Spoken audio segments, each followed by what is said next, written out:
వాళ్ళకి ఎందుకు కట్టకూడదు అనేది మనం ఎంపవర్ చెయ్యి. పొలిటికల్ లీడర్షిప్ వాళ్ళకి అండగా నిలబడకపోతే మటుకు ఇలాంటి వైలేషన్స్ మేము ఒక 10 years తర్వాత, ఒక 15 years తర్వాత, 20 years తర్వాత ఇంకో ప్రభుత్వం వచ్చినా కానీ ఉదాహరణకి రాదనుకోండి, బట్ చెప్తున్నాను, మనిషి ఆశావాది కదా. సో వాళ్ళకు కూడా ఇబ్బంది, అంటే మాకు కూడా భవిష్యత్తులో అందుకే ఇప్పుడు నేను కరెక్ట్ చేయాలనేది మేము చాలా మా నిబద్ధతతో అనుకున్నాం. సో అందుకని ఎలా చేయాలనేది మీకు తెలియజేస్తాం. మనం అందరం ఇన్ఫర్మేషన్ షేరింగ్ చేసుకుంటాం ఖచ్చితంగా మీతోటి.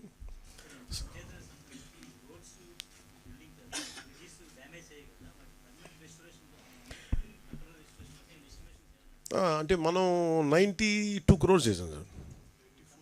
94 + 96, అంటే ముందు ఇమీడియట్ చర్యలకేమో 2.5 కోట్లు పంచాయతీల వరకు. ఇది నేను పంచాయతీ వరకు బడ్జెట్ చెప్తున్నాను. పర్మనెంట్ ఇప్పుడు ఉదాహరణకి మీకు ఒక బడ్జెట్ చెప్పాను 32 కోట్లు. అది దీంట్లో ఇప్పుడు చెప్పిన దాంట్లో 92 కోట్లు, 94 కోట్లు లేదు. అలా కొన్ని ఏమో శాంక్షన్ చేస్తున్నాయి sir. You can say that, you can answer for that. ఇప్పుడు పంచాయతీరాజ్ రోడ్స్ గురించి మాత్రమే ఎస్టిమేట్ చేయడం జరిగింది. దానిలో నంబర్స్ ఉన్నాయి, కానీ మీరు కాస్ట్ అడిగారు కాబట్టి వాళ్ళ అన్ని దానికి టెంపరీగా రిపేర్ చేసే కోసము దాదాపు 2.15 crores కావాలి.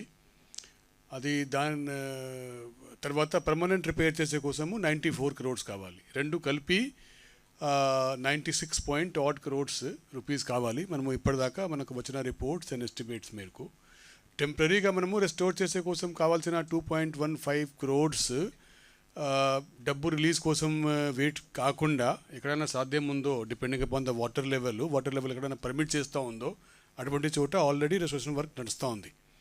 సో అవుట్ ఆఫ్ 45 వర్క్స్ దాదాపు 11 వర్క్స్ కంప్లీట్ అయింది, టెంపరీగా రెస్టోర్ చేశాము. మిగిలిపోయిన 31 వర్క్స్ కూడా పని అవుతూ ఉంది.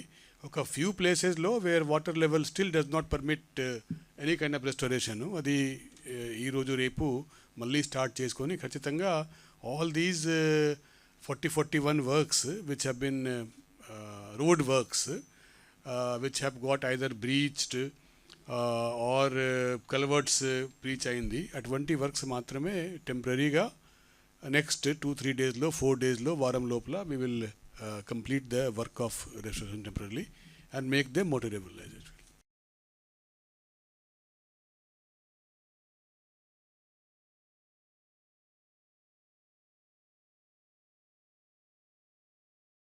చేస్తాం కదండి. ఇప్పుడు మీకేం బ్లీచింగ్ పౌడర్ ఇప్పుడు ఇబ్బంది లేదు కదా. అంటే డబ్బులు, అంటే దోచేసే వాళ్ళ దగ్గర డబ్బులు ఉండవు, కానీ డబ్బుని ఇచ్చే వాళ్ళ దగ్గర డబ్బులు ఉంటాయి కదా. అందుకని ఇబ్బంది ఉంది, కానీ but at least we are grateful to central government. అంటే నరేంద్ర మోదీ గారి నాయకత్వంలో మనకి కేంద్ర ప్రభుత్వం ఒక అభయహస్తం, మామూలు అభయహస్తం అండగా నిలబడిపోయారు. So we are grateful to NDA government under the leadership of Modi ji. I'm grateful for standing by us.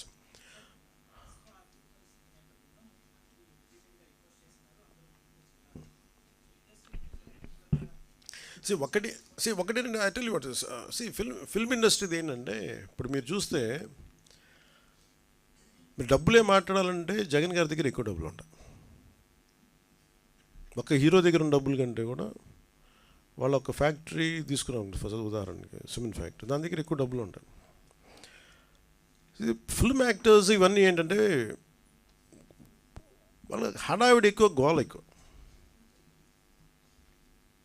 అంటే సంపాదించే డబ్బులు కంపారిటివ్లీ, నేను చెప్పే డబ్బులు సంపాదించడం నేను చెప్పట్లేదు కదా, సంపాదించే డబ్బుల కంటే కూడా ఆ హడావిడి అంటే 10 లక్షల మంది జనం వచ్చారు కదా అని చెప్పి 10 లక్షల కోట్లు ఉన్నాం అక్కడ.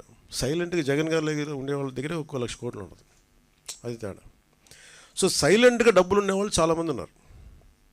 వాళ్ళందరికీ నిజం, అంటే నేను నిన్న మాట్లాడడం కూడా అందరితో మాట్లాడుతుంటే ఒకటే నాకు అనిపించింది, డబ్బు ఇవ్వాలని చాలామందికి ఉంటుంది.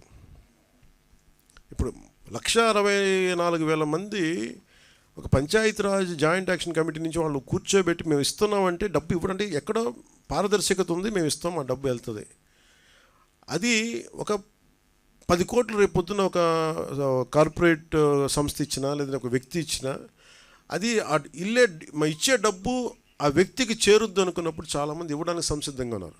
అలాంటి ట్రాన్స్పరెన్సీ ఒక ప్రయత్నం చేస్తున్నాం.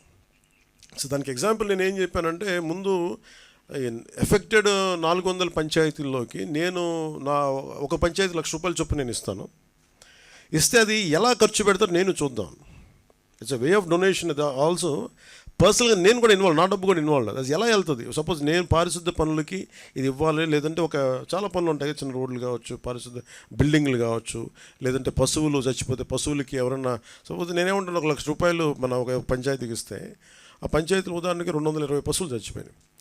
ఈ 220 పశువులకి ఈ 400 పంచాయతీలు జరిపి ఈ పశువులే కొనండి, నా బడ్జెట్ ఇది, నా ఇచ్చే డబ్బు అంతా ₹1,00,000, ఆ గ్రామంలో 10 పశువులు చనిపోతే 10 పశువులు కొనండి. లేదంటే నేను ఇచ్చే ₹1,00,000 ఎన్ని పశువులు వస్తే అన్ని పశువులు. ఆ హెడ్కి వెళ్ళినప్పుడు జెన్యూన్గా అది వెళ్ళింది అనుకోండి, నాకు ఇచ్చే వ్యక్తికి తృప్తి ఉంటుంది. అలాంటి పారదర్శకత కావాలని కోరుకున్నాం. అందుకని యాక్టర్స్ ఇవన్నీ ఏమైపోతుందంటే, మేబీ ఇది హడావిడి, లేదంటే నిజంగా చాలామంది చిత్ర పరిశ్రమ చాలామంది ఇచ్చారు. మనస్ఫూర్తిగా వారికి నా ధన్యవాదాలు తెలుపుకుంటాను మన ఆంధ్రప్రదేశ్ ప్రభుత్వం నుంచి. బట్ ఇదేంటంటే మిగతా వాళ్ళు కూడా రావాలని నేను కోరుకున్నాను. ఇది ప్రత్యేకమైన పరిస్థితులు, ఇది మన నేల, మన రాష్ట్రం, ఇది మనం కాపాడుకోవాలి. అందుకని అందరినీ మరోమారు ముఖ్యమంత్రి గారి సహాయ నిధికి విరాళాలు పంపించని మనస్ఫూర్తిగా మీ అందరినీ కోరుకుంటూ సెలవు తీసుకున్నాను. జై హింద్.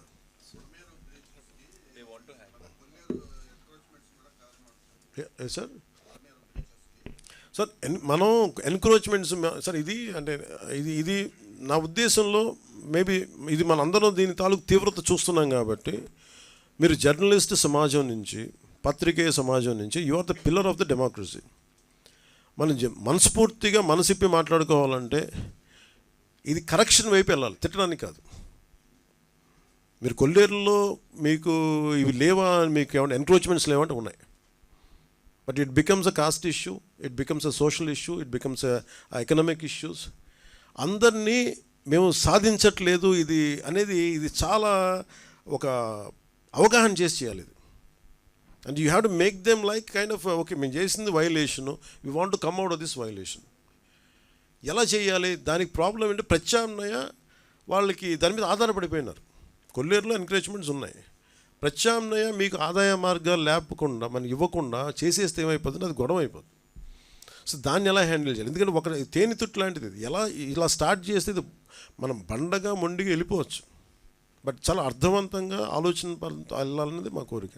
సో దాంట్లో నేను మిమ్మల్ని అభ్యర్థించేది, లేదా మిమ్మల్ని మీ నుంచి కోరేది కూడా, ఇలాంటి ఎన్క్రోచ్మెంట్స్ ఉన్నప్పుడు maybe why don't you think like this, మీరు ఇలా ఎందుకు ఆలోచించకూడదు, ఎలా చేయొచ్చు, ఇవన్నీ తీసుకొస్తే ప్రజల్ని ఎడ్యుకేట్ చేయాల్సిన, సామూహికంగా అందరికీ ఒక అవగాహన కల్పించాల్సిన అవసరం ఉంది. మీకు అలాంటి ఆర్టికల్స్ కానీ అలాంటి దృష్టిలో మీరు ఖచ్చితంగా ఉన్నాయి.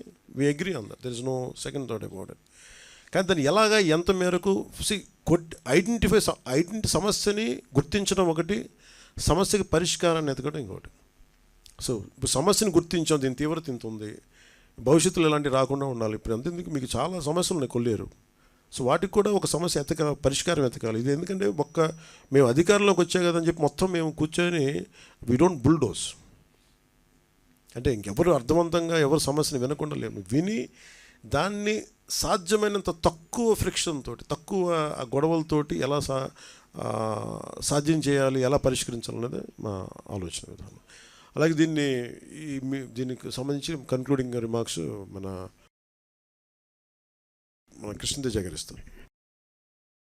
Thank you sir. సార్ మీరు చెప్పినట్టుగానే స్పెషల్ టీమ్స్ అనేవి రెడీగా ఉన్నాయి సార్. ఎప్పుడైతే వాటర్ రిసీడ్ అయిపోతుందో ఆ పంచాయత్స్లో మనం 2 or 3 టీమ్స్ మనం స్పెషల్గా ఆ పంచాయతీలో ఉన్న టీం కాకుండా అన్ఎఫెక్టెడ్ పంచాయతీస్ నుంచి తీసుకొచ్చి అక్కడ డిప్లాయ్ చేస్తాము. So that with in a span of 24 to 48 hours మనం శానిటేషన్ రీస్టోర్ చేయాలన్న ఒక ఇదిలో ఉన్నాము. ఎప్పుడైతే వాటర్ రిసీడ్ అవుతుందో అది చేస్తాం sir. And whatever instructions given by you we are working on it sir. We give you update by every 12 hours as per your instructions. And thank you so much everyone for attending this meeting. Thank you sir. Thank you.